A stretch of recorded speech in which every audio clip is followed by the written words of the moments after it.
اگه ثابت گرانش اندازه یه مو بیشتر یا کمتر بود، اولین ستاره‌های جهان خیلی سرد یا خیلی داغ‌تر از اون چیزی می‌شدن که بتونن عناصر حیاتی رو تشکیل بدن.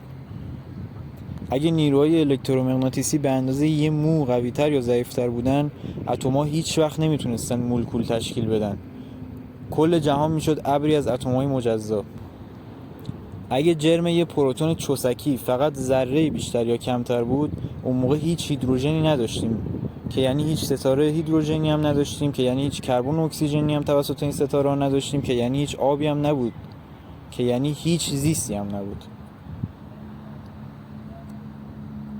واسه همین بیشتر فیزیکدانا، نه همشون، باور دارن که جهان خیلی قشنگ تنظیم شده برای یک چیز.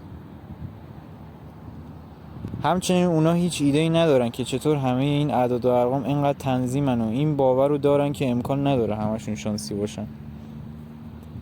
از نظر راجر پنروز فقط 2 تا توضیح وجود داره: یا همه این اعداد توسط یه هوش فراانسانی چیده شده، یا اینا طبیعی تو جهان ما اتفاق افتاده از بین تریلیون در تریلیون در تریلیون جهان دیگه که ما هیچ وقت نمیتونیم بفهمیم وجود دارن.